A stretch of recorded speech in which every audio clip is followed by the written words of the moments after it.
శివాజీరాజ్ మహారాజు జయంతి సందర్భంగా గ్రామంలో ఇంత పెద్ద ఎత్తున జయంతి కార్యక్రమం జరుపుకోవడం చాలా సంతోషకరం. ఈ యొక్క కార్యక్రమానికి ఇచ్చేసిన గ్రామ పెద్దలు, గ్రామస్తులు, మరి స్వాములందరికీ పేరు పేరున హృదయపూర్వక నమస్కారాలు తెలియజేస్తూ, మరి ఇవాళ మనం ఈ గ్రామాలలో కానీ పట్టణాలలో కానీ గ్రామం నుంచి ఢిల్లీ వరకు కూడా దేశంలో కానీ రాష్ట్రంలో కానీ సుఖ సంతోషాలతోటి ఉంటున్నామంటే కేవలం ఛత్రపతి శివాజీ గారి మహత్యం అని చెప్పేసి చెప్పుకోవచ్చు. ఎందుకంటే ఆనాడు ఈ యొక్క భారతదేశంలో స్త్రీకి గౌరవం లేదు. స్త్రీ అంటే చులకన చూసే పరిస్థితులలో శివాజీ గారు ఆలోచన చేసాడు. మరి ఈ రకంగా అయితే స్త్రీకి గౌరవం లేదు, పేదవారికి గౌరవం లేదు, ఈ దేశంలో హిందువులకు గౌరవం లేదు, బానిసత్వంగా చూస్తున్నారని చెప్పేసి శివాజీ గారు అనుకున్నాడు.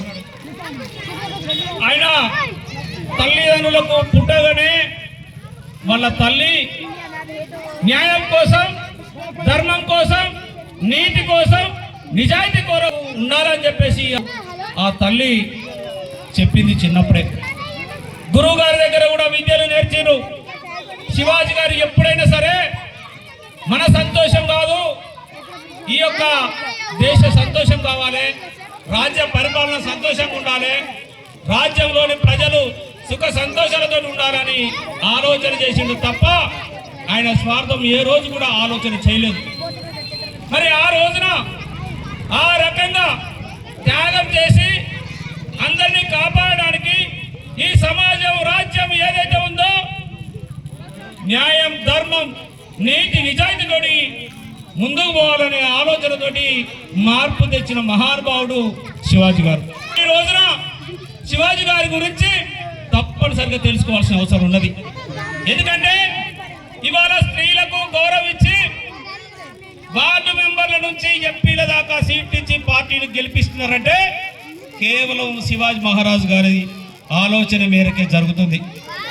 ఆ రకంగా ప్రతి ఒక్కరూ ఈ దేశంలో అన్ని పార్టీల నుంచి కూడా ఒక రకంగా గౌరవం దక్కిందంటే అది శివరాజు మహారాజు గారి వల్లనే అని మనం చెప్పక తప్పదు.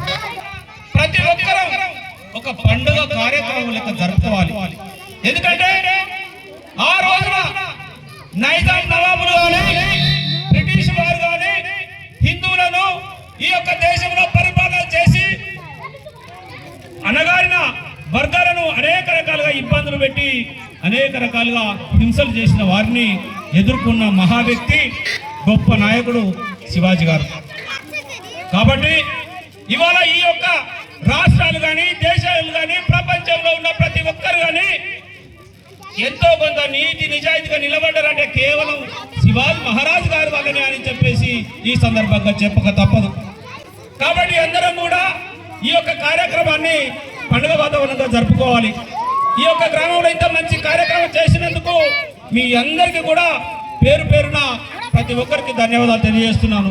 ముఖ్యంగా మధు గారు, అన్న మీరు రావాలి, నేను కార్యక్రమం చేస్తున్నా అని చెప్పేసి కార్యక్రమానికి ఆయన నన్ను పిలుస్తాడు. కానీ ఎంతో ఇబ్బంది అయినా పర్వాలేదు, కానీ కార్యక్రమాన్ని విజయవంతం చేయడం కొరకు మధు గారు చాలా కృషి చేస్తారు. ఈ సందర్భంగా మధు గారిని నేను అభినందిస్తున్నాను. ముఖ్యంగా ఈ యొక్క కార్యక్రమాలు మనం చేసుకోవాలి. ఎందుకంటే మనం మంచిగా ఉండడానికి, మనం క్షేమంగా ఉండడానికి, మనకు రక్షణ ఇవ్వడానికి ఏవైతే ప్రభుత్వాలు ఉన్నాయో ఇవాళ నరేంద్ర మోడీ గారు ఈ దేశ రక్షణ కొరకు, దేశంలోని ప్రజల కొరకు అనేక రకాలుగా రాత్రింబవలు కృషి చేస్తున్నాడు. కేవలం శివాజీ మహారాజు వాళ్ళ ఆలోచన మేరకే అలా చేస్తున్నాడని చెప్పక తప్పదు. కాబట్టి అందరం కూడా సోదరభావంగా మెదులుకుంటూ మన యొక్క స్త్రీ జాతికి గౌరవం ఇచ్చి వారిని గౌరవించాలని ఈ సందర్భంగా తెలియజేస్తూ, అందరూ సోదరభావంగా ఉండాలని కూడా ఈ సందర్భంగా తెలియజేస్తూ ఈ అవకాశం ఇచ్చిన మీ అందరికీ కూడా ధన్యవాదాలు తెలియజేసుకుంటున్నాను. జై శివాజీ, జై శివాజీ, జై భవానీ, జై భవానీ. Thank you. జై భవానీ, జై శివాజీ మహారాజ్.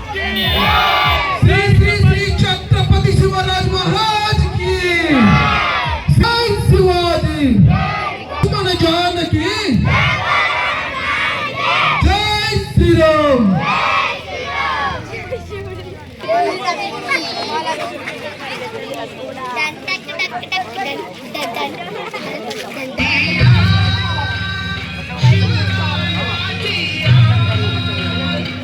అందరూ